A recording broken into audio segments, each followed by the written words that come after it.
네, 이번 시간에는 국내 로봇 관련 전문가들을 모시고 로봇 대항해 시대 무엇을 준비해야 하나를 주제로 토크쇼를 진행하도록 하겠습니다.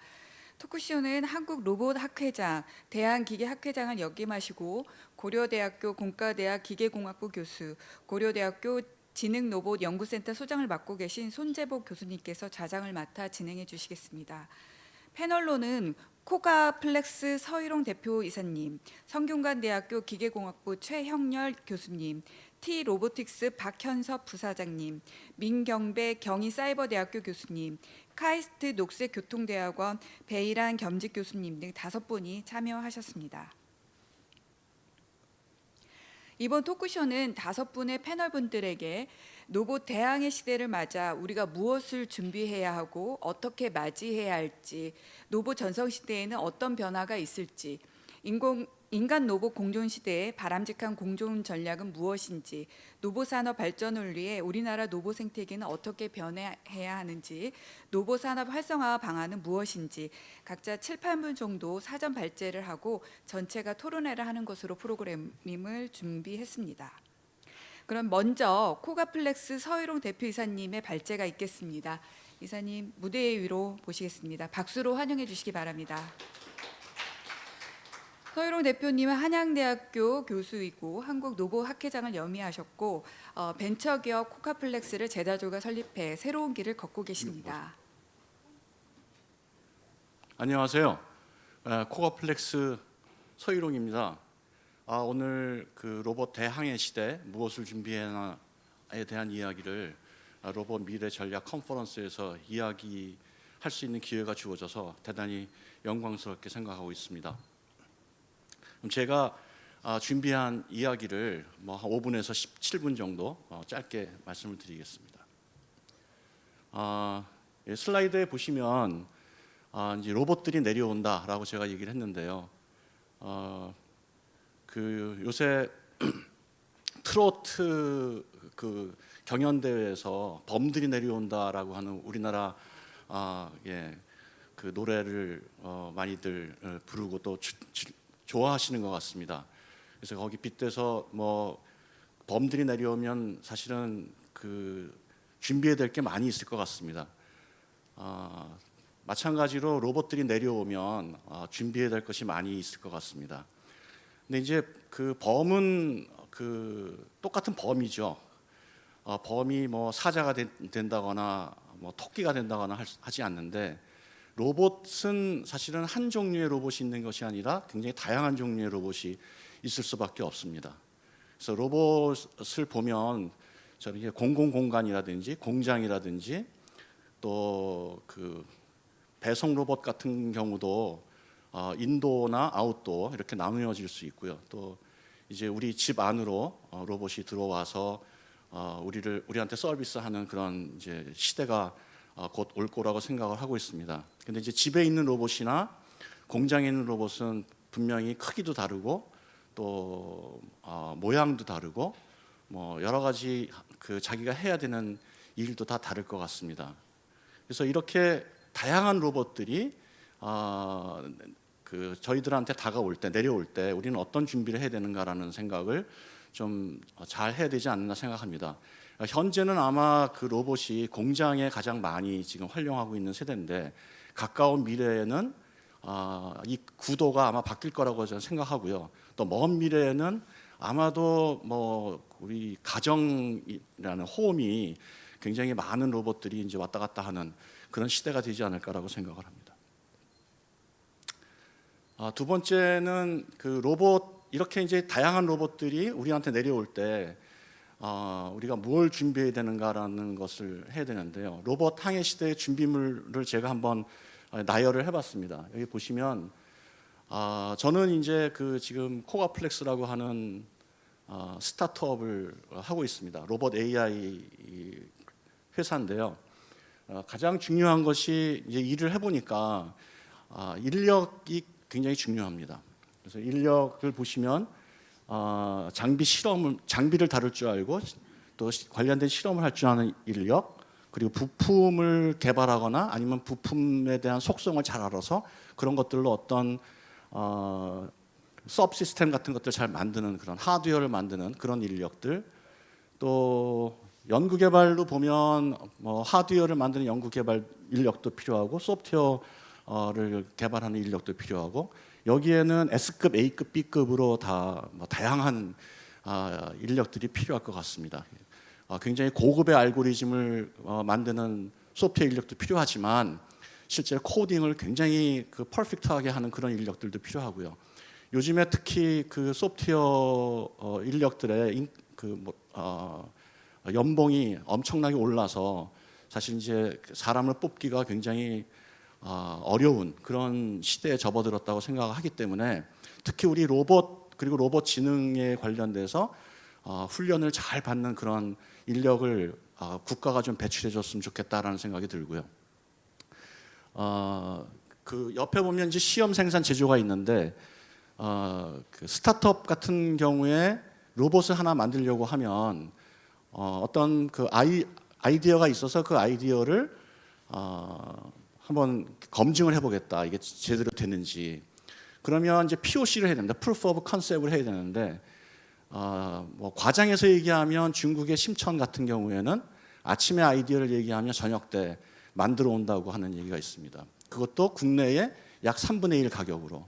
근데 저희는 뭘 아이디어가 있어도 이걸 실제로 그 워킹 샘플을 만드는 데에 어디서 예를 들어서 뭐 그 하드웨어를 만들어 주는지, 어디서 그 소프트웨어 인력을 구할 수 있는 건지부터 시작해서 실제로 어디서 그 적절한 어떤 그 도구들, 그리고 이런 것들을 만들어주는 사람들을 만날 수 있는지도 상당히 그 갑갑한 경우가 많이 있습니다. 그래서 이런 것들이 어떻게 보면 인터넷 같은 경우에 이런 것들을 매치메이킹 시켜줄 수 있는 그런 곳이 있었으면 좋겠다는 생각을 해봤습니다. 각종 지원제도, 규제, 법들도 다 많이들 준비를 하셔야 될 것 같고요. 기술도 뭐 대학이나 연구소에서 많이 개발을 하지만 원천 기술만 있는 것이 아니라 응용 기술도 굉장히 중요합니다. 그리고 아까도 제가 말씀드렸다시피 로봇은 하나의 형태, 하나의 크기로 정해진 것이 아니기 때문에 다양한 응용처에 다양한 모양들을 갖고 있고, 또 하는 일들이 다르고, 그럼으로써 거기에 장착되어져야 되는 소프트웨어 지능도 다 다르기 때문에 이런 것들을 원천 기술로부터 가져다가 제대로 응용하는 그런 기술력들도 확보가 돼야 된다고 생각을 합니다. 생태계 정비도 필요하고요. 협업 시스템을 말은 많이 하는데 잘 안 돼 있는 것 같고요. 또 시장 활성화 정책 지금 굉장히 잘하고 계시지만 좀 더 그 적극적인 그 활성화 정책이 있었으면 좋겠다는 생각이 듭니다. 로봇 회사의 입장에서 보면 준비할 게 이렇게 많습니다. 뭘 하나 만들려면 뭐 상품 기획부터 시작해서 뭐 사출 성형도 해야 되고요, 모캅도 만들어야 되고요, 그리고 뭐 생산, 조립, 검수, 인증 다 받아야 되고요. 다 되면은 판매, AS, 운송해야 됩니다. 그러니까 상품 기획을 해서 사실은 뭐 소프트웨어, 하드웨어 개발을 하고 그걸 위한 하드웨어를 위해서는 뭐 센서도 수배를 해야 되고 기계도 설계해야 되고, 여기에는 어떤 프린시플과 테크놀로지가 다 들어가야 되는 거죠. 그래서 프린시플을 아는 사람도 필요하고, 테크놀로지를 아는 사람도 필요하고, 뭐 그 마케팅 하는 사람들도 필요하고, 이런 것들을 다 해야 로봇 회사가 생존할 수 있다 그러면 사실 굉장히 어려울 것 같습니다. 그래서 사실은 로봇 특화된 어떤 생태계가 만들어져야 되는데, 이런 것들이 다 그 개별 회사도 있고, 이런 개별 회사가 서로 마음에 맞아서, 일이 맞아서 서로 이렇게 그 협력할 수 있는 체계가 잘 만들어지고, 그것으로부터 이익을 창출하고 또 더 커지고 또 새로운 회사들이 또 만들어지고 하는 이런 선순환을 어떻게 해줄 수 있을까라는 고민을 좀 다양하게 해야 되지 않겠는가라는 생각이 듭니다. 예를 들어서 저희가 로봇 하나 만드는데 한 10대쯤 만들려고 그래요. 근데 실제로 그것을 잘 만드는 데는 양산을 하는 업체입니다. 그러니까 1000대 이상을 안 만들어주는 거죠. 그러니까 기존 부품 업체가 로봇 스타트업이 그 부탁하는 커스터마이제이션을 안 해주는 거죠. 마지막으로 어떤 변화가 있을까? 인간 로봇의 공전 전략 보면 뭐 일자리 문제는 뭐 굉장히 많이 나오는 거라고 생각합니다. 또 로봇 AI가 들어가면서 아마 사회가 디바이드가 될 것 같습니다. 그래서 로봇 AI를 수용하는 계층과 로봇 AI를 수동적으로 수용하는 계층 사이에 어떤 사회적 차별이 생기지 않을까 하는 걱정도 들고요. 로봇 산업을 보면 산업의 변화가 많이 일어날 것 같고, 특히 뭐 로봇 주민등록번호 같은 것들이 부여돼서 이게 폐기물 처리도 조금 더 다른 것과는 좀 다르게, 다른 산업과는 다르게 대비되어야 되지 않을까 생각합니다. 법도 많이 있을 것 같고요. 이상으로 제 이야기를 마치겠습니다. 예, 감사합니다. 네, 감사합니다. 첫 번째로 발제해 주신 서유롱 대표님께 다시 한번 감사드립니다. 이어서 성균관대학교 기계공학부 최영렬 교수님 발제가 있겠습니다. 박수로 환영해 주시기 바랍니다. 교수님 역시 한국 로봇 학회장을 역임하시고 현재 제자들과 벤처기업 에이딘 로보틱스를 설립해 대표이사로 활동하고 계십니다. 네, 안녕하세요. 서 교수님이 저보다 먼저 회사도 창업을 하시고 일을 잘 해 나가고 계셔가지고 항상 저는 많은 모범을 보고 있습니다. 저는 뭐 기술적인 얘기보다 조금 편한 얘기를 드리면서 시작을 하려고 합니다. 최근에 사실 대기업에서 로봇을 한다라고 이렇게 얘기를 하는 것이 굉장히 금기시되어 왔던 것 같아요. 근데 최근에 들어가지고 그 보스턴 다이나믹스라는 회사를 현대자동차에서 한 1조라는 돈을 들여서 인수를 했죠. 그러면서 최근에 이런 이 로봇에 대한 수요가 아주 폭발적으로 이제 증가를 하고 있다라고 생각이 되고요. 반면에 이제 로봇을 하는 사람 입장에서는 아주 숨겨 있는 그런 걱정이 있는 거죠. 한마디로 말씀을 드리면은 로봇이 그냥 이대로 바깥에 나가도 되나?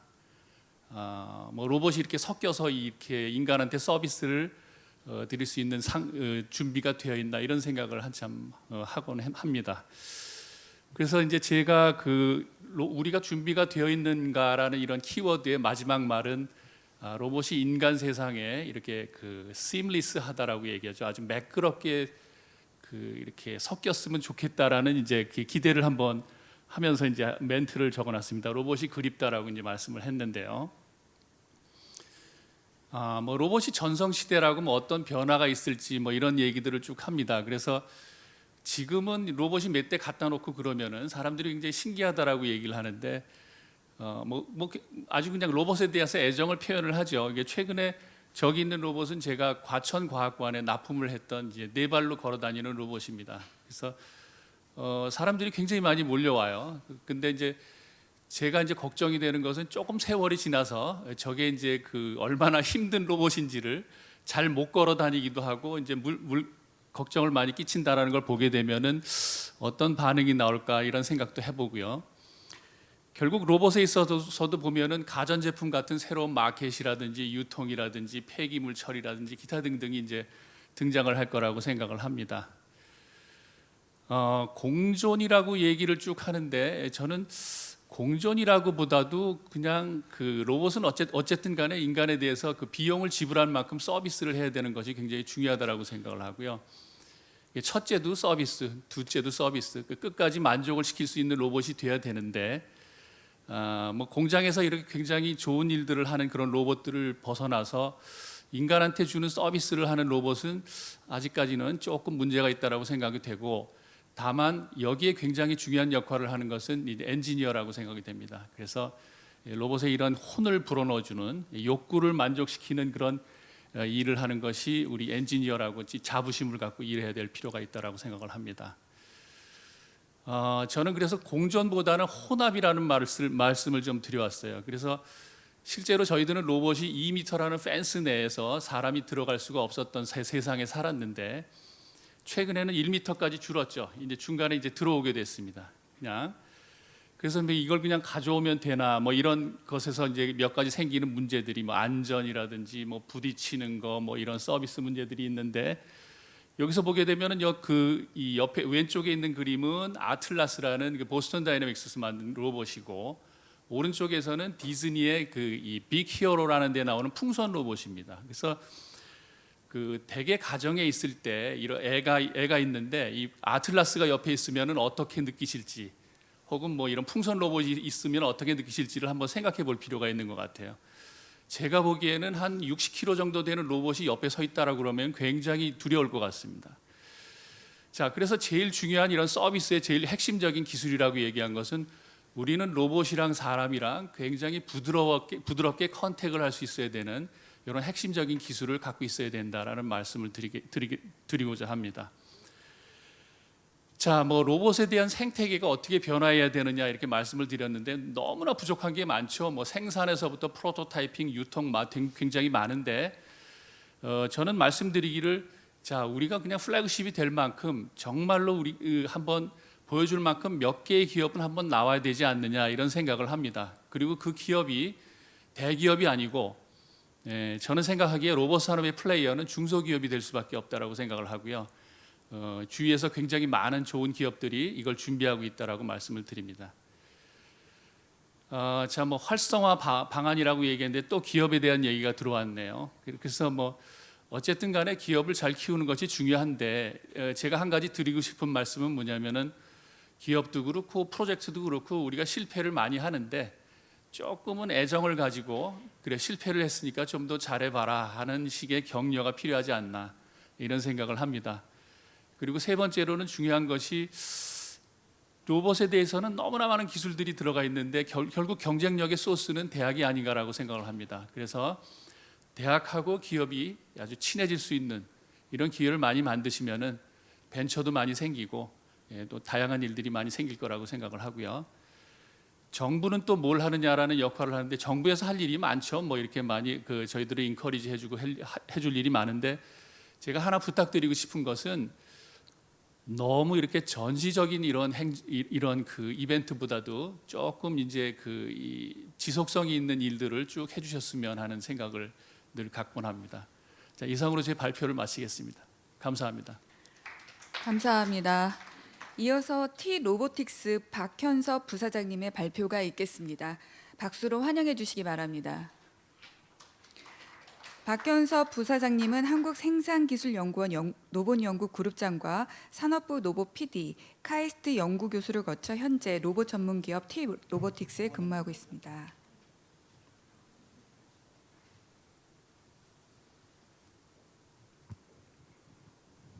예, 반갑습니다. T-로보틱스 박현섭입니다.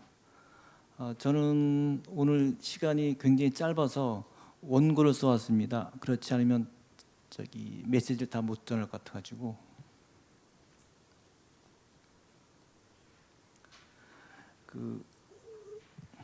로봇 대항해 시대를 맞아서 우리가 해야 할 준비는 해외 선진국 사례를 좀 보면 힌트가 있을 것 같은데요.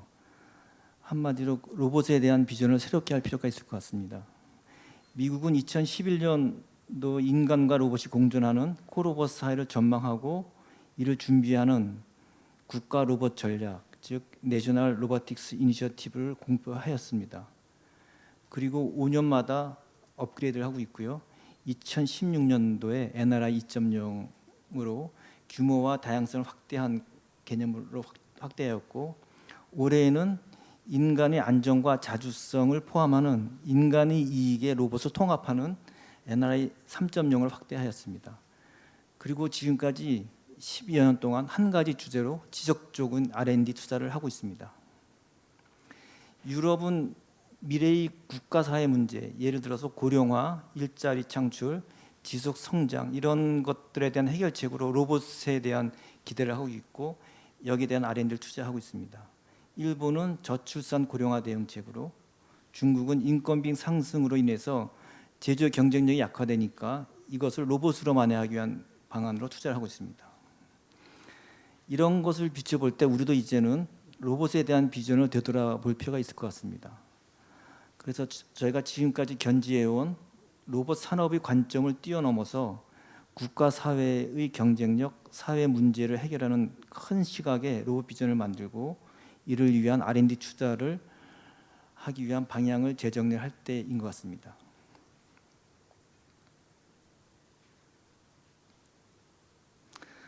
로봇 전성시대는 어떤 변화가 있을지를 생각해 봤습니다.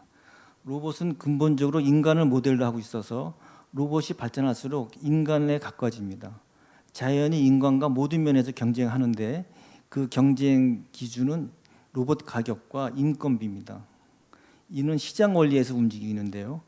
인간의 노동력은 큰 변화가 없는 반면 인건비는 계속 올라가고 있습니다. 로봇은 반대로 기술은 계속 발전하는데 가격은 낮아지고 있습니다.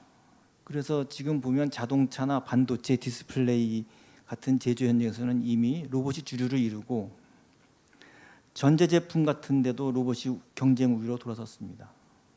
그리고 이제 창고의 물류 로봇, 호텔, 식당의 배달 로봇, 요리 로봇 등 일반 서비스 분야로 확대되고 있습니다. 이미 5년 전부터 이러한 로봇의 일자리 대체에 관한 논의가 시작되었고, 그리고 우리는 벌써 일상생활에서 로봇을 접하게 되었습니다. 인간과 로봇 공존 시대의 바람직한 공존 전략은 자주 거론되는 게 마차 시대에서 자동차 시대로 급변했던 역사에서 그 교훈이 있을 것 같습니다.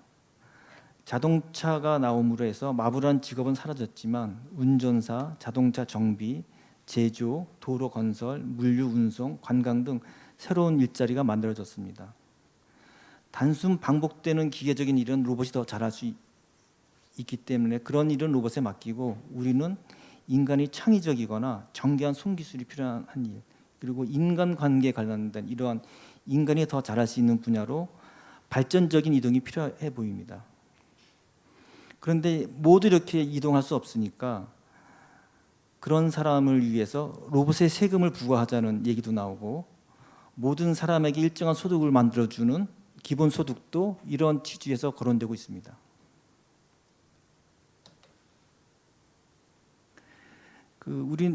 우리나라의 그 로봇 생태계에 대해서 좀 고민을 해봤는데요.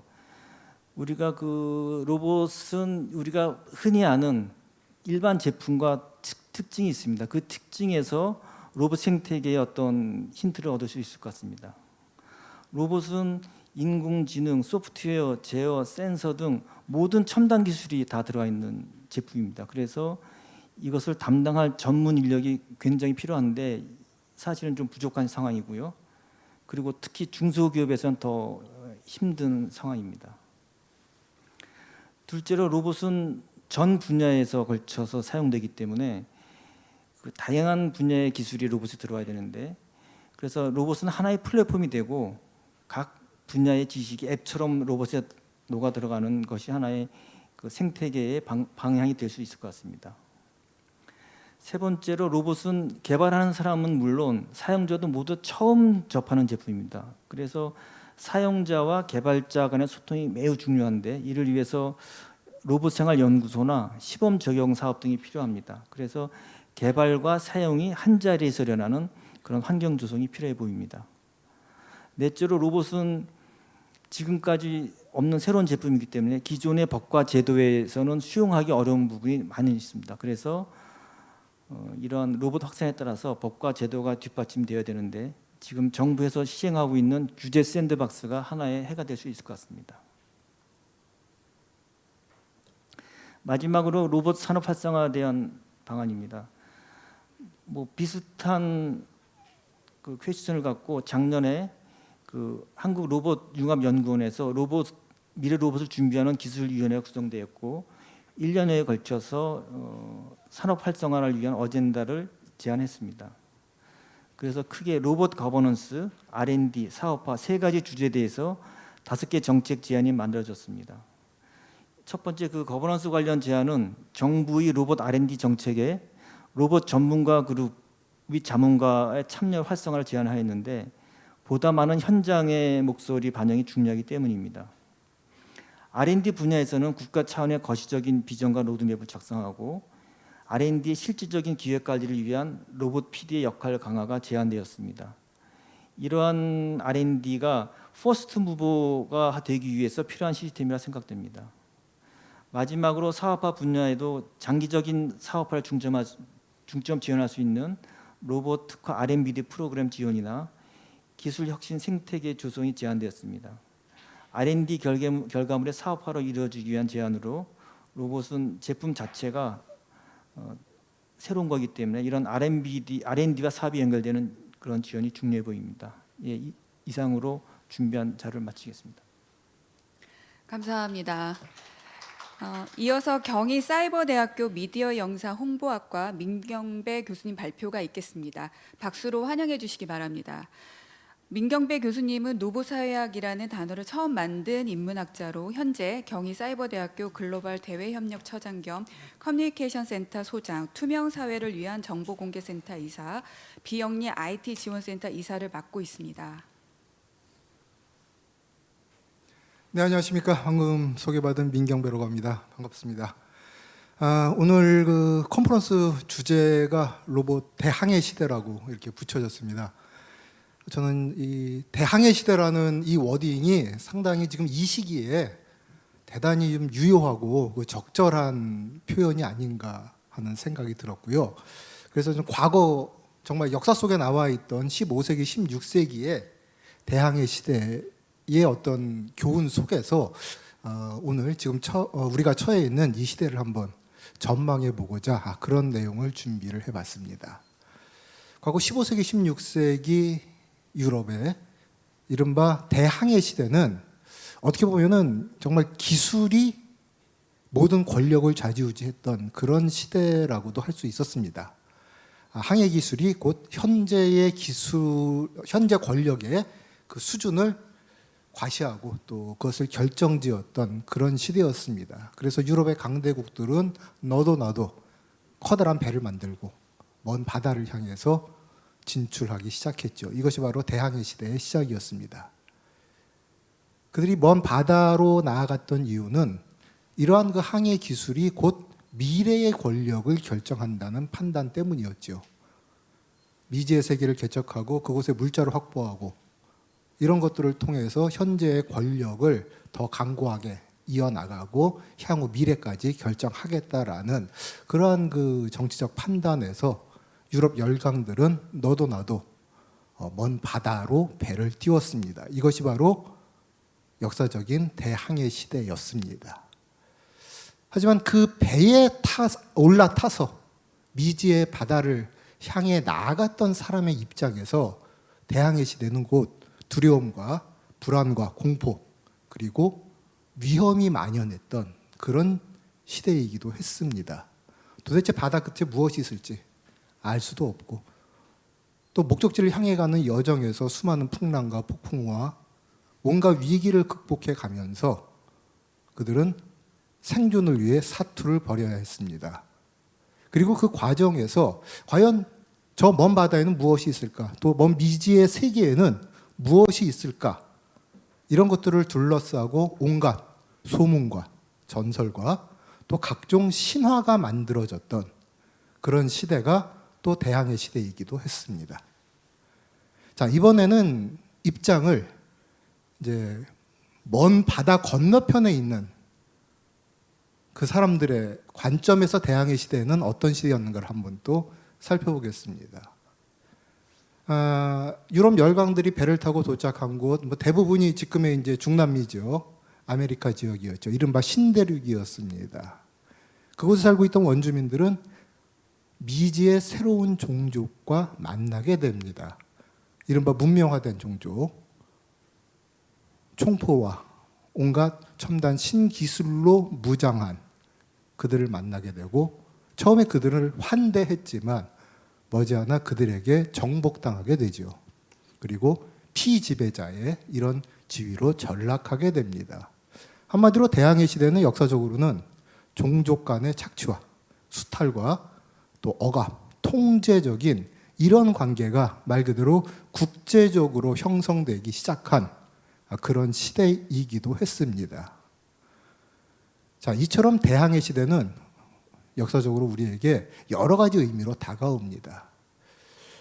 근데 지금 이른바 로봇 대항해 시대라고 하는 것이 어떻게 보면 과거 500~600년 전 중세 대항해 시대에 인류가 경험했던 그런 모든 상황들이 동시에 또 중첩적으로 재현이 되는 그런 측면이 있는 것 같습니다. 로봇 산업 혹은 인공지능 산업을 생각할 때 가장 우선시 되는 것은 산업 논리, 기술 논리, 그리고 성장 논리입니다. 로봇이 인공지능이 미래 먹거리고 이 기술을 선도적으로 이끌어 나가야만 선진국의 반열에 오를 수 있고 그래야 우리가 잘 살 수 있다. 라는 식의 이제 논리들이 이러한 그 로봇 산업을 견인하는 하나의 큰 담론이 되지요. 하지만 그 과정에서 사람들은 새로운 불안감, 공포감 혹은 위기감을 느끼고 있습니다. 그리고 그로 인해서 각종 디스토피아적인 시나리오들이 나오고 있습니다. 마치 풍랑을 만난 대항해 시대의 선원들이 느꼈던 그러한 공포, 그리고 그들이 만들어낸 온갖 신화와 전설과 같은 그런 이야기들이 지금도 로봇을 둘러싸고 많이 나오기 시작하고 있습니다. 가령 이런 것들이죠. 이세돌과 알파고의 바둑 결과를 두고 사람들은 경악하면서 인간 능력을 압도하는 로봇이 등장하게 됐다. 이제 인간은 어떻게 되는 거냐?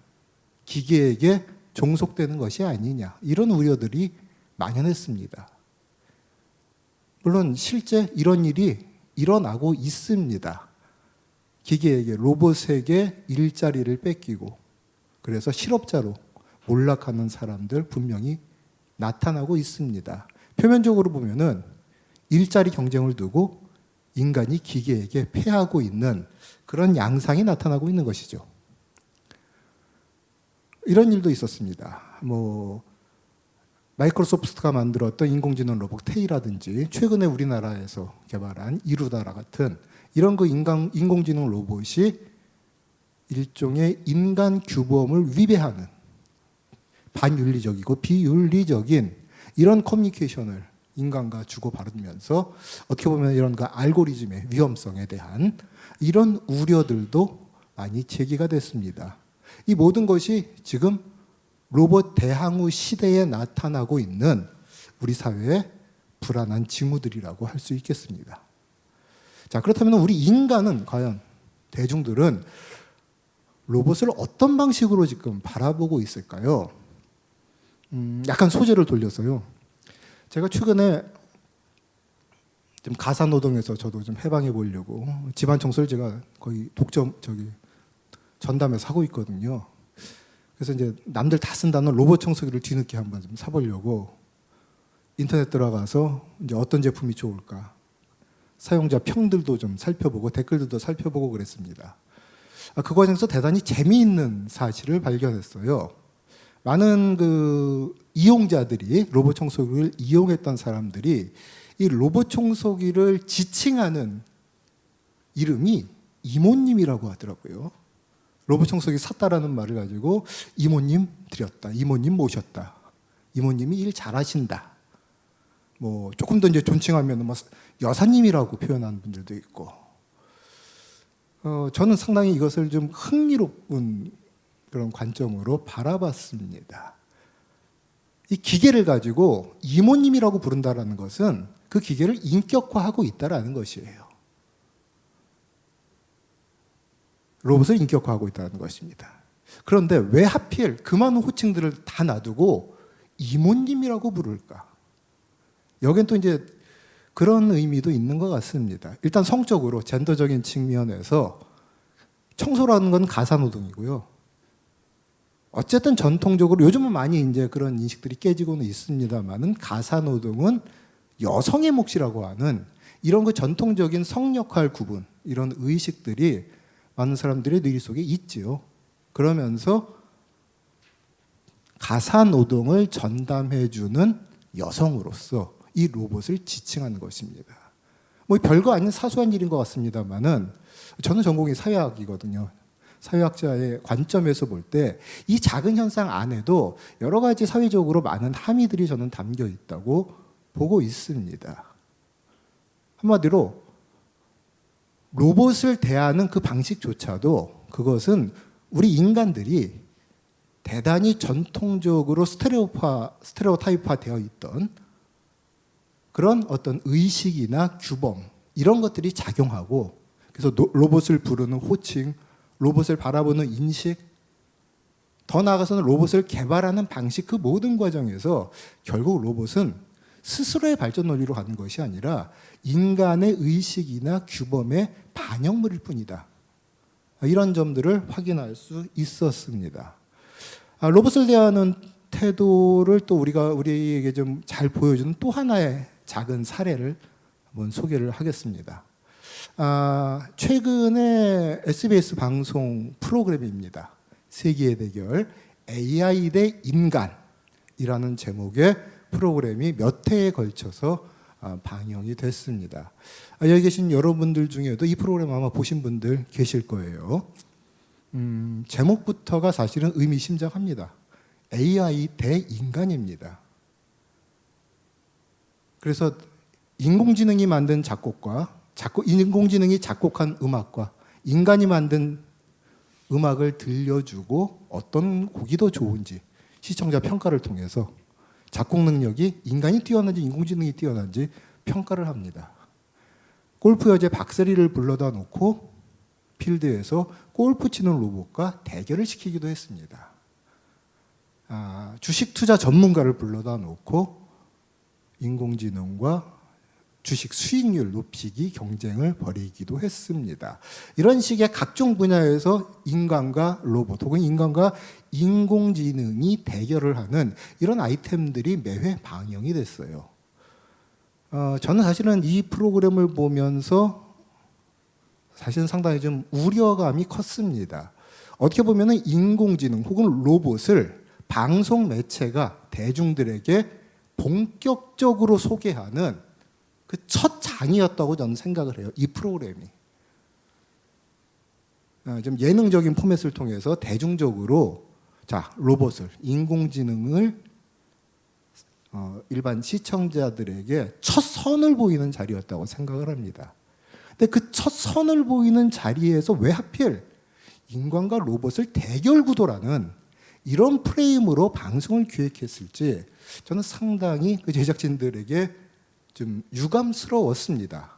물론 시청률을 높이기 위해서는 뭐니 해도 대결 구도만큼 좋은 아이템은 없겠죠. 이것이 이제 상업방송이 가지고 있는 고민일 수도 있겠습니다만은 또 어쩔 수 없는 숙명일 수도 있겠습니다만은 기왕이면은 인간과 로봇이 대결하는 구도가 아니라 좀 더 다른 관계를 맺어나가는 이런 모습으로 대중들에게 로봇을 다가가게 하는 이런 프로그램이었으면 훨씬 더 좋지 않았을까라는 좀 그런 아쉬움을 남깁니다. 이 프로그램에서 로봇이 승리하면 결국 대중들은 기술 공포증을 더 키워올 수밖에 없습니다. 반대로 인간이 승리했을 때 또 거기서 느끼는 것은 역시 기계는 아직 멀었어 하면서 인간 종족에 대한 이런 또 불필요한 우월감만 증폭시킵니다. 결과가 어떻게 나오든 간에 로봇을 대하는 어떤 대중들의 인식, 바람직한 인식을 형성시키는 데는 그다지 좋지 않은 이런 프레임으로 방송이 기획돼서 만들어졌다는 것은 상당히 유감스럽습니다. 하지만 그럼에도 불구하고 지금 현재 우리 사회에서 로봇을 바라보는 대중들의 관점은 뭔가 인간과 뭔가 좀 적대적인 혹은 대립적인 인간을 위협하는 이런 존재로서 지금 다가오고 있는 것은 분명한 사실인 것 같습니다. 하지만 우리는 좀 명백히 사실을 직시할 필요는 있을 것 같습니다. 로봇은 결코 인격체가 아닙니다. 아무리 이모님이라고 부른다 해서 로봇이 인격을 가질 수는 없습니다. 아무리 성능이 좋아도 아무리 똑똑해도 로봇은 그저 기계 상품에 불과합니다. 그리고 그 상품을 만들고 사용하는 것은 결국 우리 인간입니다. 그래서 어떻게 보면 로봇과의 관계를 인간이 어떻게 맺어나갈 것인가라는 이런 것보다는 로봇을 매개로 한 인간과 인간들 사이의 바람직한 관계 혹은 바람직한 사회적 관계를 어떻게 형성시켜 나갈 것인가, 이것이 바로 지금 우리가 처해 있는 로봇 대항해 시대의 중요한 과제가 아닐까 싶습니다.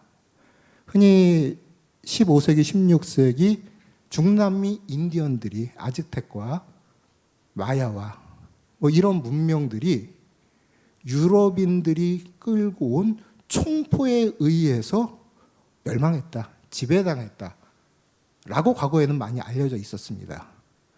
근데 그들은 기술에 의해서 멸망한 것이 아니라고 하죠. 최근의 연구 결과에 따르면 총포에 의해서 멸망당한 것이 아니라 유럽인들이 대서양을 건너 가지고 온 바이러스에 감염이 되어서 훨씬 더 많은 사람들이 원주민들이 죽었다고 합니다.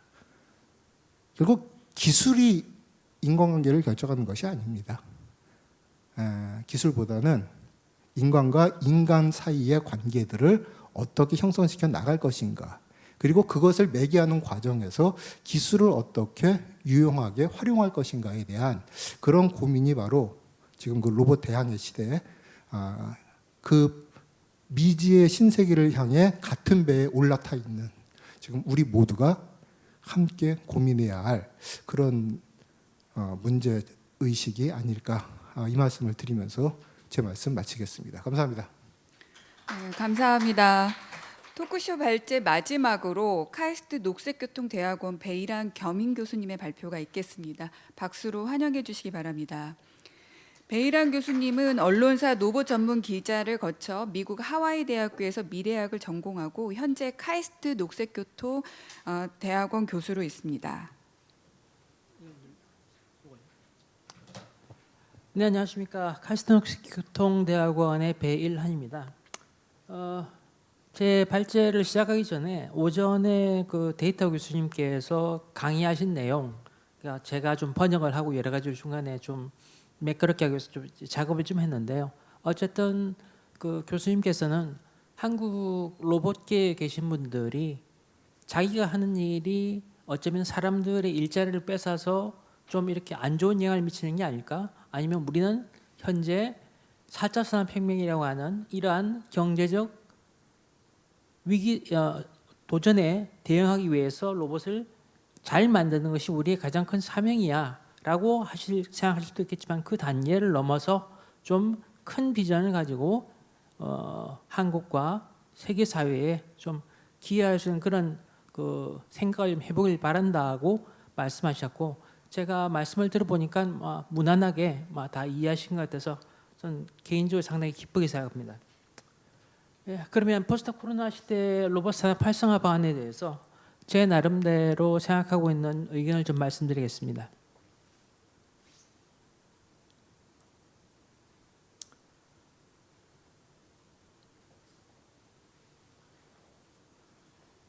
로봇 대항해 시대, 물론 뭐 갑자기 뭐 로봇이 바다를 갖다 이렇게 움직이는 그런 거대한 선박같이 움직이는 건 아니겠습니다만, 어쨌든 그 대항해 시대라고 하는 이름은 제가 생각하기에는 로봇 기술의 상용화가 코로나 사태를 계기로 어쨌든 급속도로 확산되는, 어떻게 보면 로봇계에 상당히 좋은 그 시기를 맞이했습니다.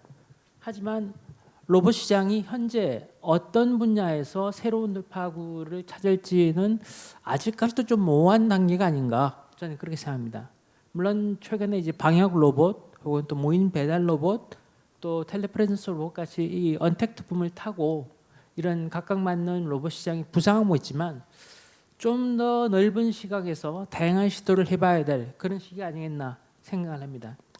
그래서 이제는 로봇이 아주 전면에 나온 것뿐만 아니라 우리 로봇에 필요한 여러 가지 구성 기술이 같이 좀 다양하게 들어가서 조연으로도 나타날 수 있는 그러한 서비스 모델을 생각을 하고, 어떻게 보면은 우리가 2010년대에 드론 시장이라고 하는 새로운 항공 로봇을 갖다가 어떻게 보면 어정쩡하게 좀 저희가 이제 놓친 것처럼 지금 어디선가 새로운 시장이 등장하고 있는, 그것을 로봇으로 규정할 것이냐 혹은 다른 서비스 일정을 규정을 할 것이냐, 그 경쟁에서 좀 더 넓은 시야를 가지고 여러분들이 좀 포용 능력을 발휘하면 훨씬 더 유리한 상황이 되지 않을까 저는 생각합니다.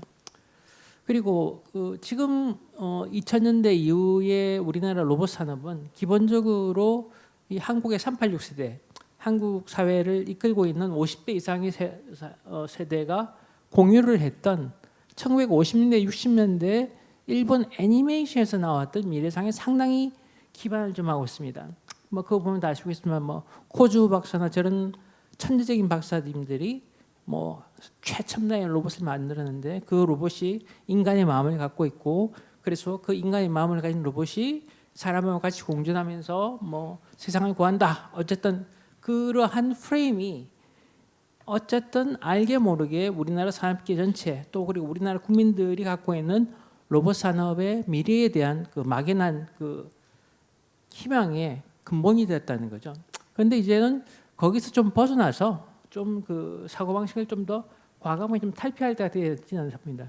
그래서 어쨌든 로봇 대항해 시대는 몇몇 천재가 아니라 어쩌면 10대 후반 지금 틱톡이나 여러 가지 유튜브 같은 데 빠져 있는 그런 젊은 세대들의 아이디어와 참여를 통해서 실제로 좀 굉장히 확산이 되지. 제가 볼 때는 지금 그 로봇계를 이끌고 계시는 굉장히 그 뛰어나신 연구자님들 그분들께서 만드시는 특정한 기술이 갑자기 큰 분기점이 될 거라고는 저는 그렇게까지는 생각을 좀 안 하고 있습니다. 그래서 일단 2020년대 한국 로봇 산업의 환경을 좀 전망을 해보면 일단 돌발 변수로서 코로나 팬데믹이 발생을 했고 그리고 4차 산업혁명에 따라서 인공지능 그리고 또 언택트 붐이 날고 그리고 집에서 모든 수요를 그 생활의 수요를 다 해결해본 소비자들이 점점 더 게을러지죠. 어떻게 보면 그 게을러지는 사람들의 수요를 갖다가 가지고 그리고 우리 사회는 세계에서 가장 빠른 속도로 초고령화되고 있기 때문에 어쨌든 로봇이라고 하는 새로운 사회적 일손이 필요한 상황으로 가고 있는 건 또 확실한 것 같습니다. 그리고 또 제가 여기서 언급은 안 했습니다만 앞으로 우리나라 그 자동차 산업과 로봇의 어떤 연계점 얼마 전에 현대차에서 그 아이오닉 5라고 굉장히 관심을 받는 전기차가 나왔는데요.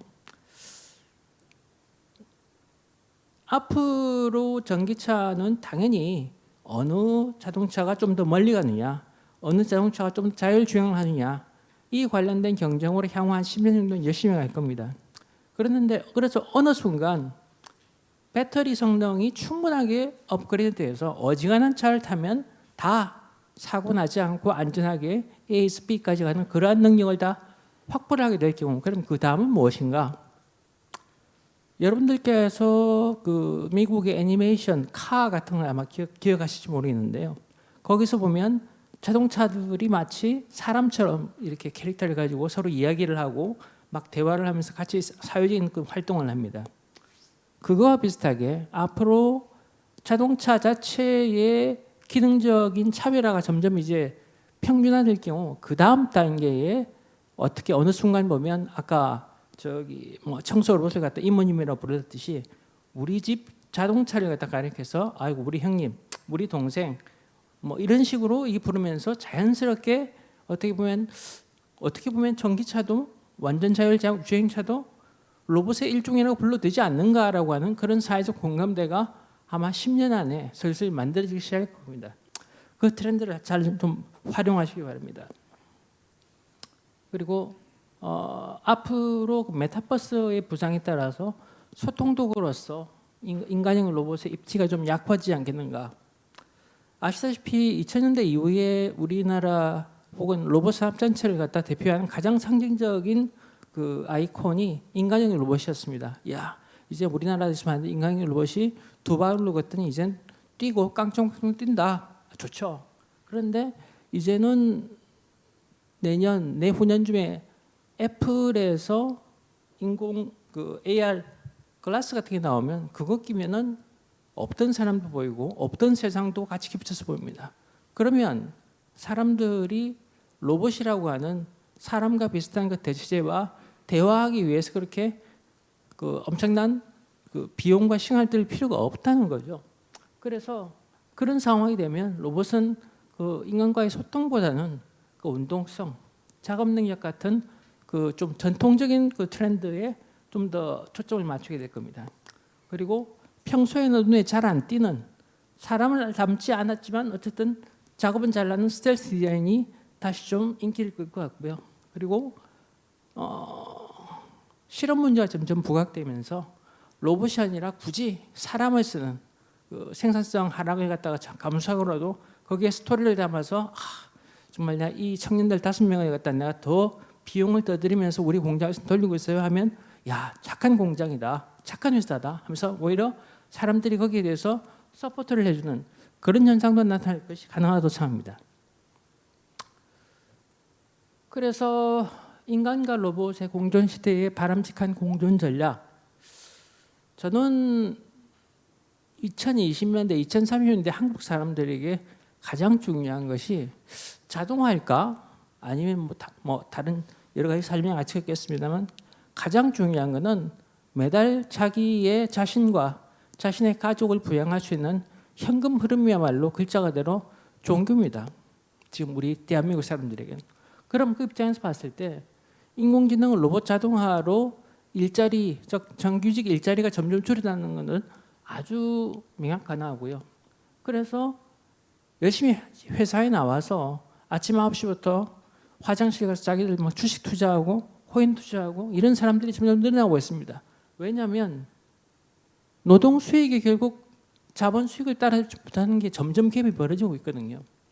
그래서 이런 상황은 결국 데이터 교수님이 주장하신 것처럼 한국은 앞으로 과도기를 거쳐서 중장기적으로 점차 완전 실업 사회를 향해서 가는 그런 그 전환기에 이미 들어갔었고, 그리고 고령화 사회가 겹쳐 있기 때문에 한국이야말로 21세기 중반까지 세계 인류가 어떻게 이런 새로운 트렌드에 바꿔서 새로운 사회적 모델을 만들어가느냐에 대한 그러한 모범을 좀 생각을 하고 실험을 하고 만들어야 될 그런 상황입니다.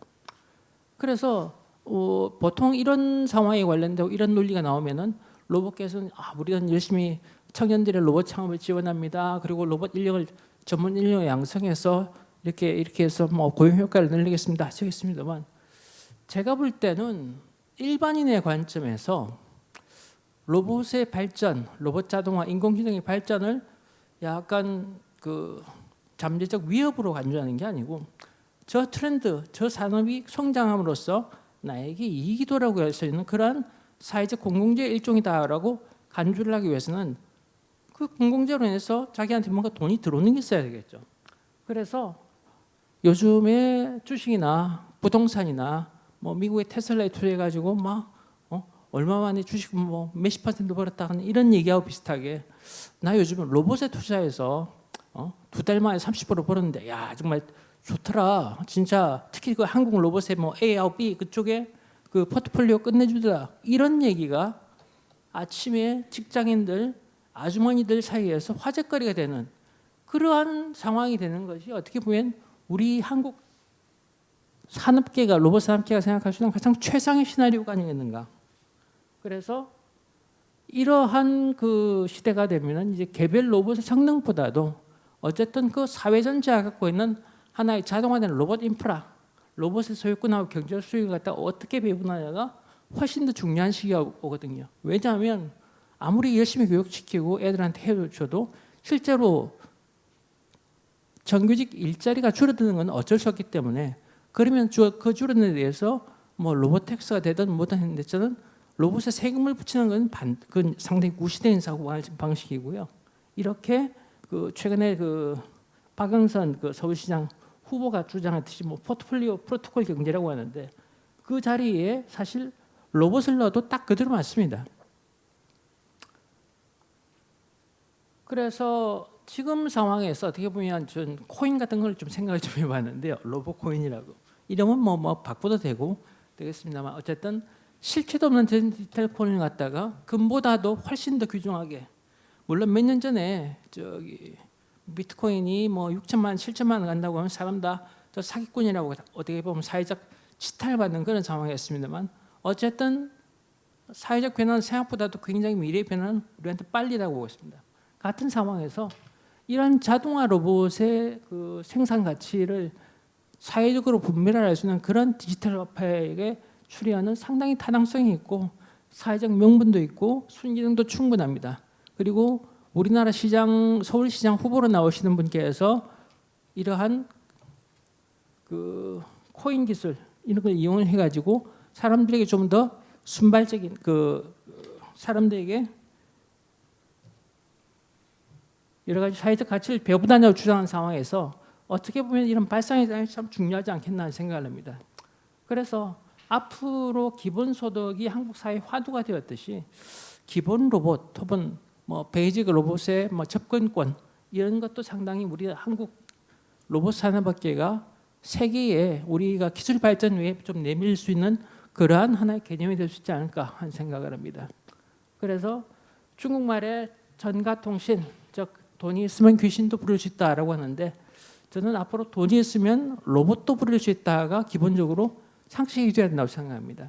그래서 적절한 그 노동가치의 측정, 그리고 상호간 지불 수단이 있으면 다른 사람의 로봇도 내가 빌려서 쓰고 그걸 또 활용해서 수익을 얻을 수 있는, 그로 통해서 로봇의 소유, 사용권의 분리가 된다면은 이게 앞으로 21세기 한국 로봇 산업의 활성화 그리고 대량 보급에 큰 분기점이 될 수 있을까 아닐까 하고 저는 그렇게 생각을 해봅니다. 예, 이상입니다. 감사합니다. 네, 감사합니다. 잠시 장례를 정리하고 토크쇼를 진행하겠습니다.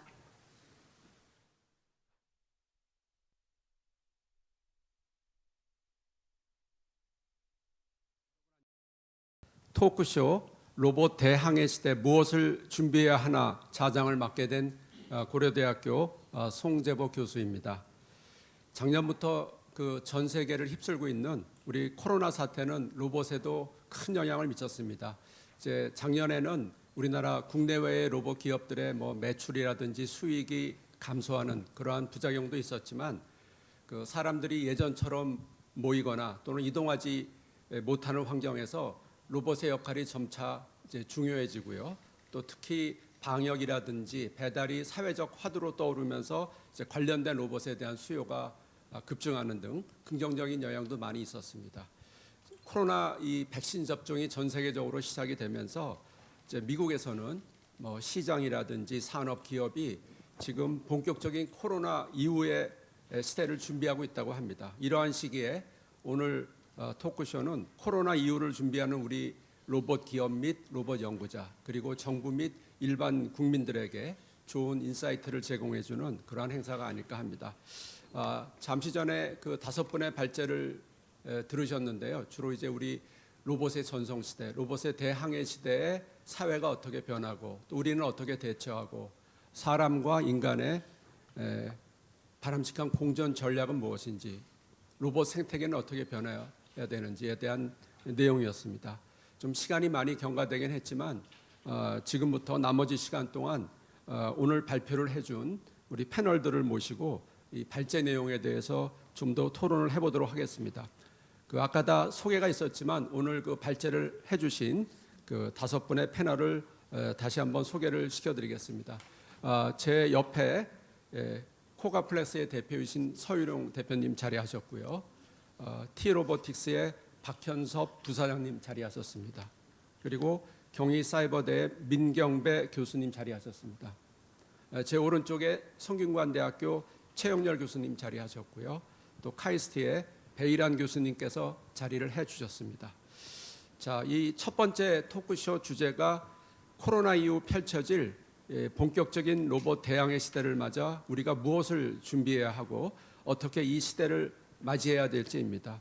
자, 우리 발제에서 말씀을 해주셨지만 그 코가플렉스의 서일홍 대표님 그리고 T-로보틱스의 박현섭 부회장님께서 이 주제에 대해서 좀 우리 발제하신 내용을 좀 강조해 주시거나 또는 미처 하지 못한 말씀을 해주시면 감사하겠습니다. 네, 서일홍 대표님 먼저.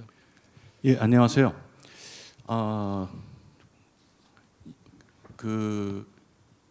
우리가 이제 미래하면 가까운 미래 그리고 조금 중간적인 미래 그리고 먼 미래가 있는데요. 저는 가까운 미래를 이야기하겠습니다. 그 연도를 얘기하면 5년 이내라고 생각을 하고요. 그다음에 이제 로봇을 쓰는 이유는 자동화라고 생각합니다. 좀 딱딱하게 들릴지 모르지만 사실은 로봇을 써서 내가 편해야 되는 거고 로봇이 실수 안 하고 나를 대신해서 무슨 일을 해줘야 된다고 생각을 하거든요. 그리고 이러한 로봇이 자동화가 됐을 때 이 로봇을 만드는 공급자 입장, 그러니까 회사의 입장이 하나 있을 수 있고요. 또 로봇을 사용하는 수요자의 입장이 있을 수 있습니다. 그러니까 수요자는 그 로봇의 주인이겠죠. 식당에 서빙 로봇 하면 식당 주인이 로봇의 주인이죠. 또 하나의 수요자는 그 식당에 갔을 때 서비스 로봇의 서비스를 받는 이제 그 음식을 먹으러 가신 분들이 되겠습니다. 근데 저는 공급자의 입장에서 말씀을 좀 드리도록 하겠습니다. 그래서 가까운 미래에 로봇을 이용해서 자동화가 될 때 로봇을 프로바이드하는 공급자의 입장에서, 회사의 입장에서 생각해 보면 무엇이 중요하냐?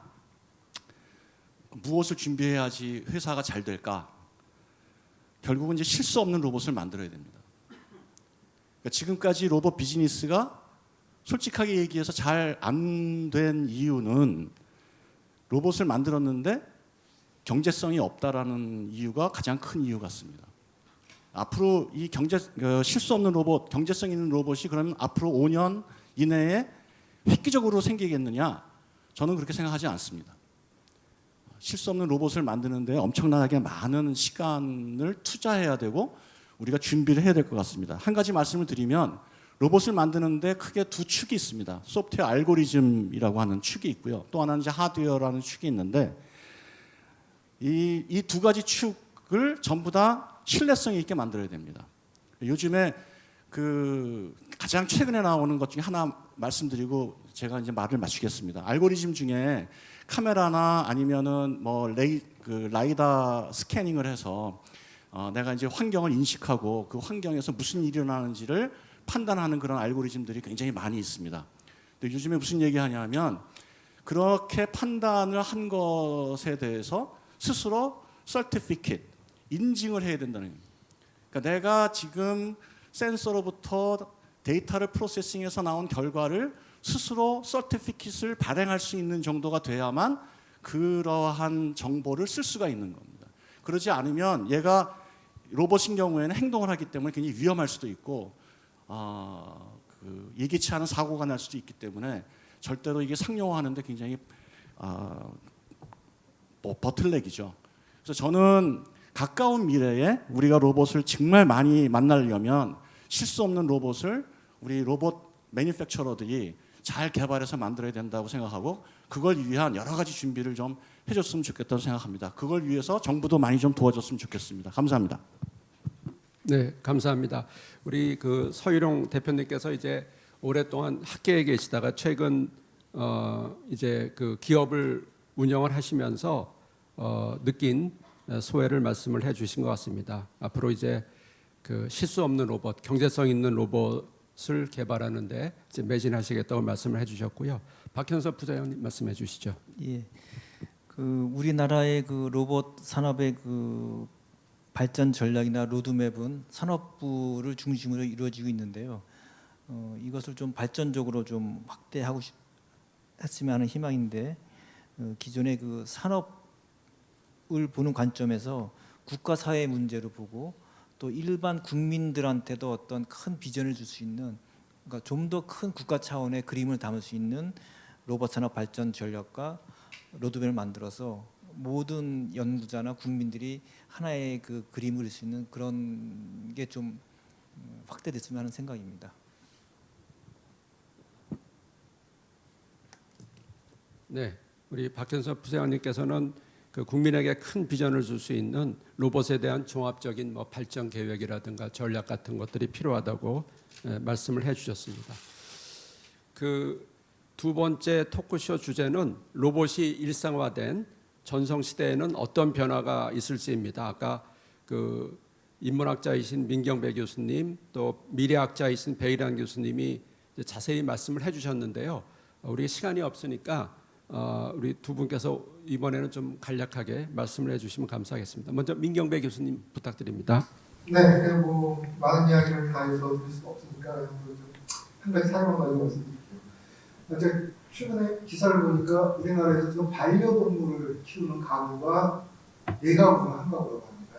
25%의 가구가 반려동물을 키우고 있다고요. 왜 제가 생각했던 것보다 너무 많아서 깜짝 놀랐어요. 왜 그럴까 생각을 해봤더니 여러 가지 이유가 있겠습니다만은 점점 더 사람들이 사람과 사람 사이의 접촉, 사람과 사람 사이의 소통에 대해서 좀 불편함들이 우리 사회에서 특히 늘어나고 있는 게 아닐까 하는 생각도 듭니다.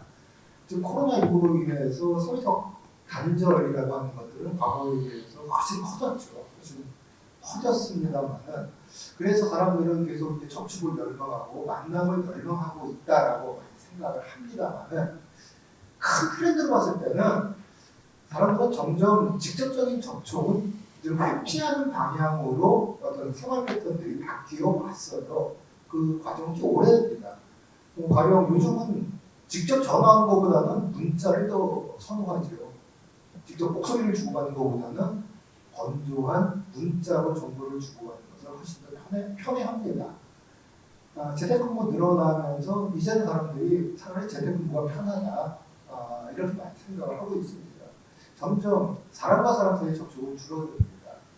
또 사회적으로 지금 우리 사회의 1인 가구, 혼자 사는 가구가 전체 가구 중에 비중이 어느 정도가 되는지 아세요? 상당히 높습니다. 30%가 넘습니다. 3분의 1 가까이가 혼자 사는 1인 가구라는 거예요. 여러 가지 이유가 있겠습니다만 어쨌든 혼자 살면서도 사실 그 혼자 사는 삶이 익숙해져 있다는 겁니다. 그리고 그 과정에서 사람이 아닌 다른 대상과의 접촉, 다른 대상과의 정서적 교류를 갈망하는 이런 욕구들이 점점 커지고 있고 그것이 이제 한편으로는 반려동물로 지금 나타나고 있는 것 같은데 저는 향후에는 좀 로봇 기술들이 좀 더 발전하고 로봇이 보급화된다면 뭐 요즘도 부분적으로 있긴 있습니다만 반려 로봇에 대한 이런 뭐 사회적인 수요나 그에 대한 어떤 시장성 같은 것들이 앞으로 상당히 좀 커지지 않을까 싶습니다. 어떻게 보면은 살아있는 생명체와는 또 다른 그 반려 대상으로서의 장점들이 로봇에게 분명히 있거든요. 그래서 이 로봇 기술이 어떤 성능적인 측면뿐만 아니라 성능적인 측면의 가치뿐만 아니라 향후에는 좀 사람들에게 어떤 정서적인 만족감, 정서적인 교감 뭐 이런 것들 흔히 이제 뭐 사회적 로봇, 소셜 로봇이라는 개념으로 많이 이야기하는데 좀 그런 쪽의 기술들도 좀 더 발전이 되고 그런 것들이 제품화된다면은 향후 로봇 산업의 어떤 시장성은 훨씬 더 커지지 않을까 그런 생각을 해봅니다. 예, 마치겠습니다. 네, 감사합니다. 민경배 교수님께서 최근 이제 반려동물이 굉장히 각광을 받고 있는데 이제 우리 로봇 기술을 이용을 해서 소셜 로봇 기술을 이용해서 반려 로봇이 그 역할을 하면서 보다 동물보다는 좀 더 사람한테 정서적인 교감을 줄 수 있지 않을까 하는 말씀을 해주셨습니다. 배일환 교수님 부탁드리겠습니다. 네, 저는 그 로봇이 일상화된 미래에 일어날 그 변화의 두 가지 큰 트렌드로서 일단은 모빌리티 혁명하고 두 번째는 AR, VR 서비스의 약진 두 가지가 아마 그 우리가 생각할 수 있는 로봇이 일상화된 미래의 모습에 상당히 큰 영향을 미칠 거라고 생각합니다. 모빌리티 혁명이라고 하면은 다 아시다시피 이제 자율주행차의 보급이죠. 그리고 좀 더 정확하게 이야기하자면 전기화된 자율주행 차량의 보급입니다. 그래서 아까 말씀드렸듯이 향후 수년 내에 자율주행 기능이 적합된 이 전기 차량의 보급이 급속도로 늘어날 것이고 그리고 그와 함께 이러한 전기차를 일종의 사람들이 일상에서 접하면서 거기에 다양한 실험을 할 겁니다. 거기다가 누구는 뭐 여러 가지 물건을 파는 그런 매대를 갖다 만들어서 자동차를 통해서 무인차를 통해서 자기가 직접 가지 않고도 원하는 장소에서 하루 종일 장사를 하고 물건을 배달하고 그런 걸 통해서 수익을 내겠죠.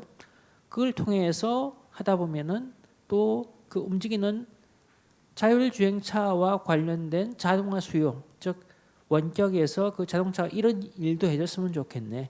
혹은 자율주행차 옆에서 이러저러한 서비스를 좀 해줬으면 좋겠네 하는 그런 수요가 분명히 등장할 겁니다. 대표적인 게 이제 충전을 자동으로 해주는 뭐 로봇이라고 하는 거겠죠.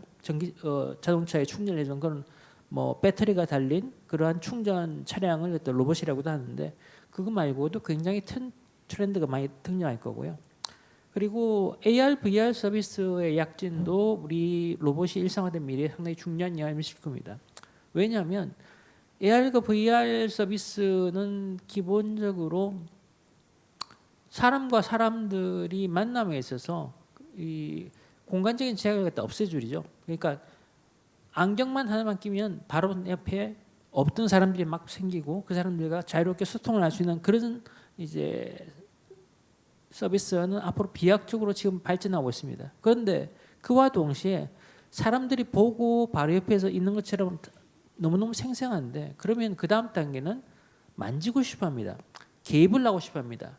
그렇기 때문에 이러한 이동 실질적인 개입과 그 터치의 욕구를 갖다가 충족시킬 수 있는 거는 절대 AR VR 기술이 할 수가 없는 것이고 그 역할은 인간 혹은 로봇이 담당할 수밖에 없습니다. 거기에서 그 로봇이 담당할 수 있는 일은 아마도 지금의 텔레프레젠스 로봇처럼 그냥 돌아다니면서 사진만 비춰주는 영상만 스트리밍하는 그런 단계가 아니고 분명히 그것보다 업데이트된 그러한 형태의 서비스가 필요할 것이고 거기에 관련된 기술은 저희가 충분히 갖고 있다고 생각합니다. 핵심은 그러한 서비스 컨셉을 갖다가 과감하게 주장을 하고 새로운 시장 카테고리를 만들어서 나갈 수 있는 그러한 노력이 좀 되겠죠. 예, 알겠습니다. 네, 감사합니다. 배일환 교수님께서는 주로 이제 자율주행 관련해서 우리 로봇이 어떤 역할을 할 수 있을지에 대해서 말씀을 해주셨습니다. 자, 세 번째 토크쇼 주제는 인간 로봇 공존 시대의 바람직한 공존 전략이 무엇인지입니다. 우리 최영렬 교수님께 고견을 부탁하도록 하겠습니다. 네, 저는 그 공존이라는 키워드를 받았을 때 조금 이제 그다지 마음에 안 든다는 생각을 해서 혼합이라고 바꿨었는데요. 어쨌든 간에 이제 로봇을 이렇게 사용하고 하는 주체는 인간인데 감히 이제 로봇이 인간과 공존을 논할 수 있느냐 뭐 이런 말씀을 먼저 드리고 싶고요. 그리고 로봇을 저는 좀 구분을 하고 싶어요. 그 자동화에 쓰는 로봇 어떻게 보면은 인간이 없는데 굉장히 좋은 성능을 내서 빨리빨리 정확하게 뭔가를 하는 로봇으로 이렇게 쭉 발전하는 그런 그 구성이 있고요. 반면에 이제 인간과 같이 이렇게 섞여가지고 하는 서비스 로봇, 이 섞이는 것 중에서도 굉장히 그 어려운 것이 이제 물리적으로 섞이는 문제라고 저는 말씀을 드리고요. 조금 전에 배일환 교수님 말씀하신 대로 만지고 잡고 붙들고 뭐 하는 이런 일들이 어떻게 보면은 로봇이 갖고 있는 서비스의 그 좀 핵심이 아닌가 이렇게 생각을 합니다. 그래서 이러한 물리적인 서비스 로봇의 빅뱅이 일어나지 않으면은 로봇은 시장에서 이렇게 지배적인 역할을 하지 못하지 않느냐 이런 생각을 하고요. 이런 물리적인 서비스 로봇의 성공을 통해서 우리는 그 인간 세상에 아주 매끄러운, 제가 번역을 seamless를 매끄러운이라고 얘기했는데 정말로 옆에 있어도 있는 것 같지 않은 이런 그 인간 사회에 녹아나는 그런 로봇이 돼야 되는 것이 가장 중요한 로봇의 핵심 포인트라고 말씀을 하고요. 그리고 이걸 저 엔지니어들은 자꾸 잊기 쉬운데 이 일반 대중은 제가 최근에 이렇게 그 사업을 하면서 조금 느낀 건데 일반적인 사람들은 비용을 지불한 만큼 꼭 대가를 원하거든요. 근데 이제 로봇을 개발하는 사람은 자기 만족에서 로봇을 자꾸 보여주니까 이게 도대체 설득이 안 되는 거예요. 그래서 제가 드리는 말씀은 로봇은 첫째도 둘째도 셋째도 끝까지 이제 소비자의 그 욕망을 만족시키기 위해서 노력을 해야 되는데 특히 이런 물리적인 이런 접촉에 관한 욕망, 이 서비스에 관한 욕망은 정말로 한도 끝도 없다라고 말씀을 드리고요. 제가 좀 길어지는 것 같은데 한 마디만 더 드릴게요. 아까 베이맥스라는 로봇하고 아틀라스라는 로봇을 보여드렸는데 제가 이제 이 방송을 듣고 있는 분들한테 묻고 싶어요. 만약에 집에 아기가 있는데 아틀라스 보고 애를 돌보라고 하면은 마음이 편하시겠습니까? 이렇게 묻고 싶죠. 그 옆에서 한 6, 70kg나 되는 이런 쇳덩어리의 로봇이 서가지고 있는데 뭐 한두 살 먹은 애가 옆에서 이렇게 칭얼거리고 있으면은 저는 도저히 불안해가지고 그걸 맡기지 못할 것 같아요. 예, 그래서 어쨌든 간에 이게 아직까지 로봇이 갖고 있는 그런 한계는 뛰어넘어야 될 한계는 물리적인 인터랙션에 관한 기술이 아직 성숙되지 않았다라는 말씀을 드리고요. 어떤 기술이든 간에 굉장히 시행착오를 통해서 발전하는 것은 맞는 만큼 로봇을 봐주시는 이런 일반 대중께서도 조금은 애정을 갖고 실수가 있더라도 좋아지겠거니라고 한번 이해를 해주시면 좋지 않을까라는 생각은 하곤 합니다. 이상입니다. 감사합니다. 네, 감사합니다.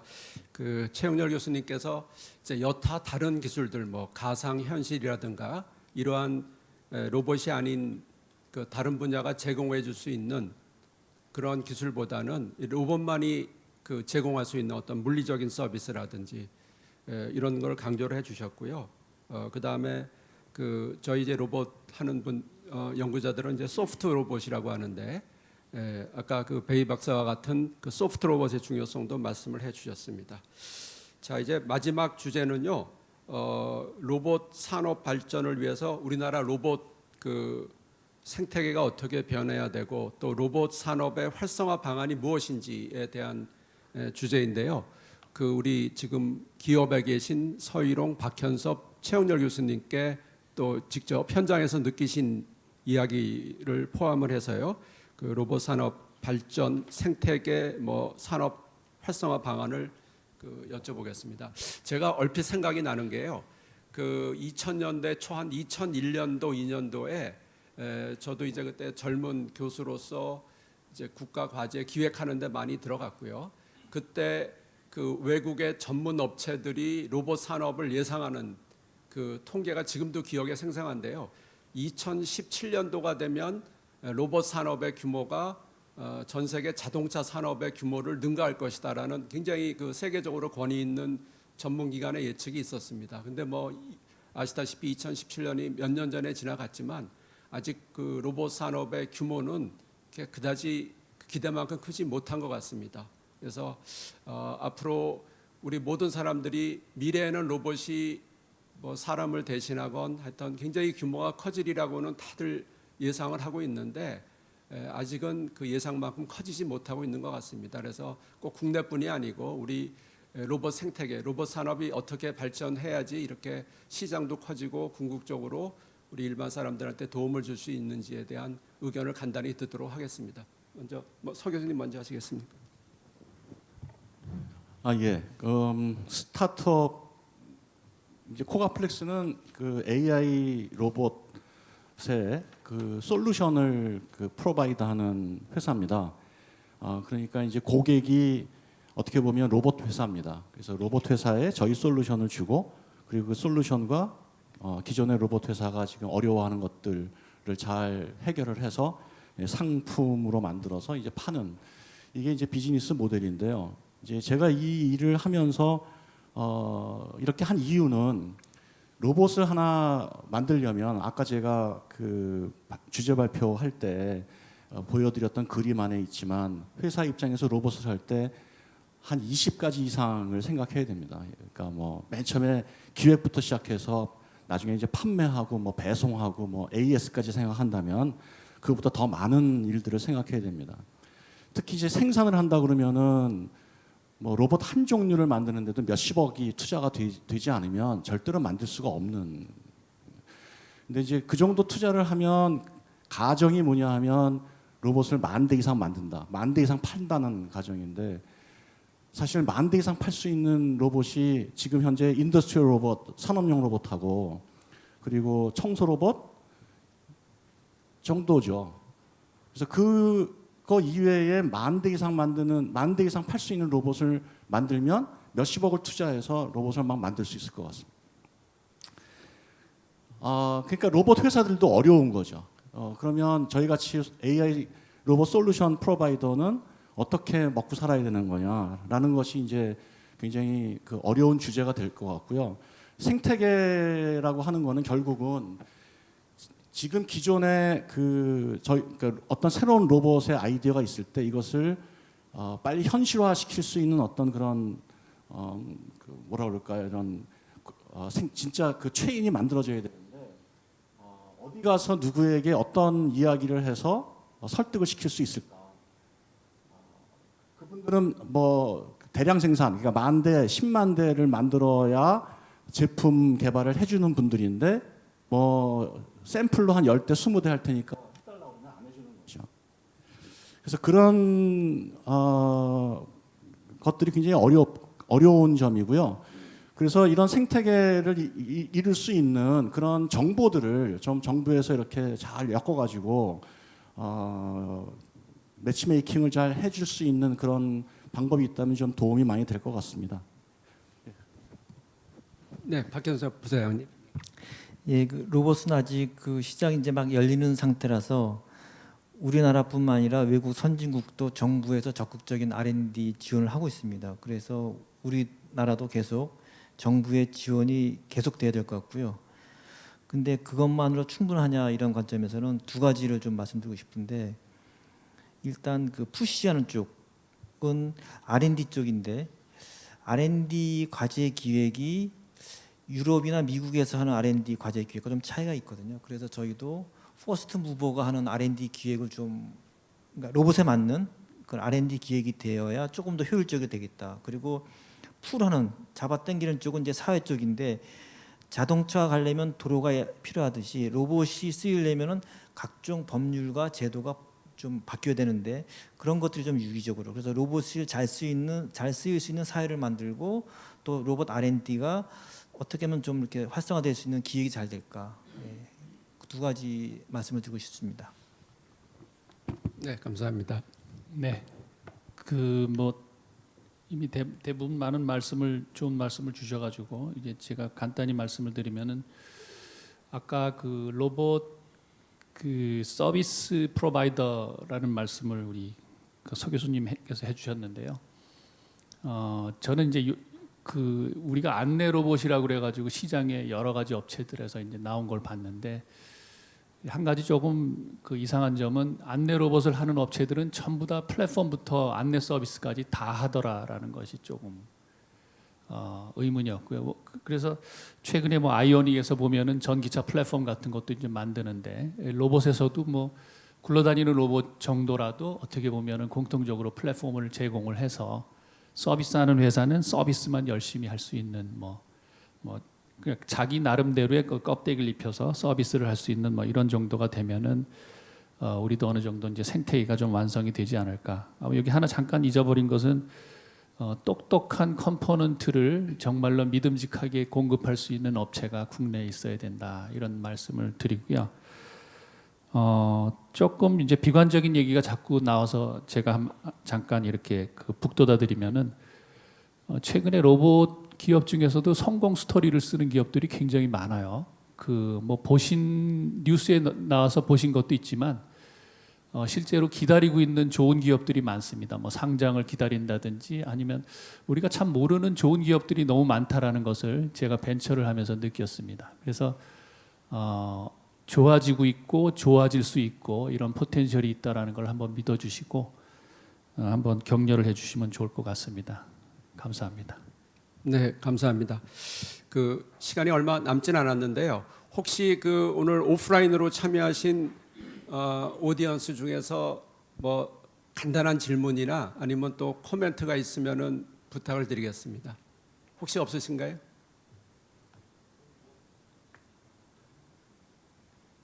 네, 우리 로봇산업진흥원의 문전일 원장님께서 손을 드셨습니다.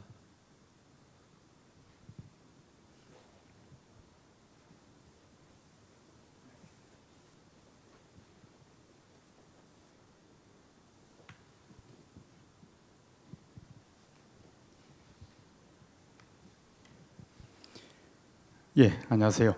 제가 뭐 질문이라기보다는 저 자신도 정부 사이드에서 정책을 위반하고 하다 보니까 일부 부분적으로는 진행하고 있는데, 또 궁금해서 좀 여쭤보려고 했습니다. 첫째는 아마 우리 이제 오늘 이제 패널 분들 두고 하는 얘기가 아니고요. 아직도 우리 로봇 소사이티나 로봇을 활용하는 입장에서 보면 우리가 그 산업용 로봇을 활용하고 경험한 그 테두리 안에서 아직은 우리가 머무는 것 같아요. 왜 그러냐면 서비스는 말씀하시지만 존재하는 로봇을 가지고 서비스한다는 아직 그런 관점의 비중이 높은 것 같거든요. 근데 우리가 이 대항해 시대를 하려면 먼저 이제 서비스, 과연 쓰임새 어떤 영역에 쓰일 건가가 먼저 나오고, 그 다음에 적합한 로봇이 뭐고, 또 거기에 필요한 부품들이 어떻게 되고, 이런 관점으로 이제 전환이 돼야 될 것 같은데, 이 서비스 중심으로 가면 바꿔야 되는 것들이 좀 많거든요. 그래서 이제 정부 차원에서도 비즈니스 모델, 서비스 중심 이렇게 가면서 뭐 규제 이슈가 뭐냐, 또 윤리 이슈, 그 다음에 이게 어떻게 보면 로봇 그 우리 밸류 체인으로 보면 부품, 그 로봇 완성품 기업하고 이 서비스 프로바이더의 그 협력을 우리가 어떻게 이끌어낼 것이냐. 아까 우리 베이란 교수님도 잠깐 얘기했지만 잘못하다가는 이 플랫폼 중심, 그러니까 서비스 프로바이더한테 모든 그 가치를 갖다 바치는 이런 것도 발생할 수 있고, 그래서 저희들이 지금 아까 제가 언급한 범위 이외에 우리 서비스 중심으로 옮겨갔을 때 또 다르게 우리가 고민해야 되는 항목들이 뭐가 있는지 혹시 의견이 있으시면 이제 구하겠습니다. 감사합니다. 네, 우리 그 문전일 원장님께서 우리는 지금까지는 내가 가지고 있는 로봇을 가지고 이걸 어디다가 잘 쓸 수 있을까 뭐 이런 전략으로 나갔는데, 먼저 어떻게 보면은 킬러 앱을 정하고 그 킬러 앱을 잘하기 위해서는 우리가 어떤 로봇을 개발을 해야 될까, 이런 좀 발상의 전환이 필요하지 않나 하는 말씀을 해주셨습니다. 혹시 뭐 패널 분 중에서 간단히 대답을 해주시죠. 제가 간단하게 교수님. 그 사례를 들어서 간단하게 좀 설명을 드려보겠습니다. 아시겠지만 그 보스턴 다이내믹스라는 회사에서 스팟하고 스팟 미니라는 네 발로 걸어다니는 로봇을 가지고 이제 최근에 이슈가 됐는데요. 이 로봇이 갖고 있는 장점은 그러니까 인간 생활의 이 일상적인 공간을 막 지나다닐 수 있다라는 거죠. 이제 도로 이외의 곳을. 그래서 이제 결국은 이 로봇이 갖고 있는 기능은 너무나 단순한데 이거를 보고 많은 서비스 프로바이더들이 이제 달려드는 거죠.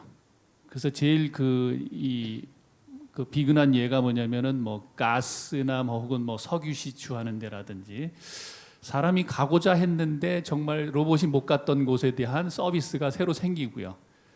그런데 이제 그런 서비스 프로바이더들이 이 로봇 업체한테 이런 요구를 하면서 생긴 문제는 뭐냐면은 야, 이러이러한 것들을 만족시켜야 된다라는 요구 사항이 오더라고요. 그 제일 중요한 게 뭐냐면은 야, 가스 시설에 들어가려고 얘기하면은 방폭 기능이 있어야 된다. 로봇 자체가. 로봇을 우리가 플랫폼을 제공하는 입장에서는 우리가 방폭이고 뭐고 잘 모르잖아요. 처음에는. 또 얘기해서 만약 식품 공장에 들어간다라고 얘기하면 우리는 클린한 로봇이 돼야 되고 뭐 이런 굉장히 부가적인 이런 그 만족시켜야 될 요구 사항이 서비스에 따라서 다 다른데 로봇을 플랫폼을 만드는 사람 입장에서는 이거를 요구하는 사람에 맞춰가지고 이걸 다 하다가 보면은 날이 새겠거든요. 이게 너무나 어려운 문제인데 어떻게 보면은 만약에 이 생각은 가끔씩 이런 생각을 합니다. 그거 다 만족시키려면은 내가 서비스를 제공을 하지라는 생각까지 드는 거죠. 그래서 어떻게 보면은 서비스 프로바이더하고 우리 플랫폼을 제작하는 업체하고는 약간의 어떻게 보면은 이 상호, 이 공존적인 입장이 있는데 조금 이해가 필요하지 않나 이런 생각이 듭니다. 다만 시장은 지금서부터 보면은 로봇에 대해서 많은 사람들이 요구는 많이 오는 것 같습니다. 제가 한 말씀 올리겠습니다. 그 예를 들어서 지금 이제 그 F&B 푸드 앤 베버리지 분야를 보면 지금 시장에 이제 서비스하는 걸로 보면 협동 로봇 이용해서 뭐 커피도 만들어서 서비스하고 또 닭도 튀기고 하는 것들이 지금 아마 신문에서 나오거든요. 아마 비즈니스가 지금 되는 것 같고요. 또 뭐 식당에서 그 음식을 배송하는 것도 지금 이제 그 상당히 이제 활성화가 되기 시작하는 것 같습니다. 근데 이제 그 식당만 보더라도 F&B만 보더라도 굉장히 많습니다. 그러니까 음식을 만들려면 재료를 사와야 되고요. 그 다음에 재료를 깨끗하게 씻어서 준비를 해야 되고요. 음식 재료를. 그 다음에 이제 조리를 해야 되고요. 레시피대로 조리를 해야 되고. 그 다음에는 이제 뭐 서비스를 해야죠. 음식을 손님한테 서비스해야 되고. 그 다음에 이제 퇴식을 해야 됩니다. 퇴식한 다음에 이제 설거지를 해야 되고요. 그 다음에 다 끝난 다음에는 이제 청소를 해야 되는 거죠. 제가 한 5가지, 6가지 얘기했는데요. 이 하나하나가 사실은 엄청난 로봇 시장입니다. 여기가 자동화가 되면 하나하나가 자동화가 되면 엄청납니다. 그러니까 그 음식을 조리하는 것도 뭐 비근한 예로 닭을 하나 뭐 털을 벗겨가지고 이거를 예를 들어서 칼로 자르는 거를 사실은 은퇴하신 그 분들이 그 식당을 내 가지고서는 그 닭을 준비하는 과정에 손목을 다쳐가지고 6개월이면 다 포기를 하신다고 하더라고요. 그러니까 로봇 하는 분들이 그런 정말로 지금 그 필요한 분야. 근데 이제 그런 걸 제가 만들려고 고민을 해봤는데 이게 이제 아까도 말씀드렸다시피 모든 게 다 필요한 거예요. 예, 기계의 설계부터 시작해서 뭐 제어부터 시작해서 인식부터 뭐 AI까지 다 필요한 겁니다. 그리고 그걸 만들기 위해서 아까도 말씀드렸다시피 누군가가 그거를 좀 제조해 줄 수 있는 그런 걸 찾아야 되는 건데 그런 샘플을 만드는 것도 굉장히 시간이 많이 걸리고 그래서 어떻게 보면 그런 것들이 활성화가 되면 생태계도 잘 조정이 되고 또 새로운 서비스를 만드는 그래서 로봇이 굉장히 많이 팔릴 수 있는 그런 기회가 되지 않을까 생각합니다. 네, 감사합니다. 이제 좀 패러다임이 많이 변한 것 같죠. 옛날에는 그 사람이 하기 어려운 일을 로봇이 해야 되고 그쪽에 로봇이 어떠한 서비스를 제공해 줄 수 있는지가 관건이었는데요. 지금은 뭐 인건비도 오르고 또 3D 업종 같은 데는 사람을 구하기 어렵기 때문에 이제는 우리가 킬러 앱을 굳이 막 애써서 찾을 필요 없이 그런 분야들, 사람이 잘할 수 있지만 로봇이 경쟁력이 있는 모든 분야가 그 로봇의 킬러 앱인 것 같습니다. 문제는 우리가 그런 요구를 만족시켜 줄 수 있는 로봇을 제공해 줄 수 있냐의 문제지 이제는 뭐 킬러 앱이 없어서 로봇이 발전하지 못한다는 시대는 아닌 것 같습니다. 이제 토론을 마무리할 시간이 된 것 같은데요. 이제 원래 계획은 우리 패널 5분들한테 다 30초씩 마무리 발언을 부탁하려고 했는데 이제 시간이 좀 많이 경과돼서요. 꼭 이런 말을 하고 싶다는 패널이 계시면 한 분 정도만 간단히 듣고 마무리하도록 하겠습니다. 혹시 없으신가요? 우리 민 교수님 뭐 특별한 없으세요? 네, 알겠습니다. 시간이 많이 경과돼서 오늘 우리 패널들 모시고 좋은 의견들을 많이 들었습니다. 오늘 논의된 내용들이 우리가 정부에서는 더 좋은 정책을 만들고 또 로봇 연구자는 더 좋은 로봇 기술을 개발하는 데 도움이 되고요. 또 우리 일반 국민들도 그 로봇에 대한 이해를 키우는 그러한 계기가 되었으면 좋겠습니다. 어떤 이 토크쇼에 참여해 주셔서 다시 한번 감사드리고요. 장시간 수고해 주신 패널과 여기 참석하신 오디언스들에게 다시 한번 감사를 드립니다. 감사합니다. 네.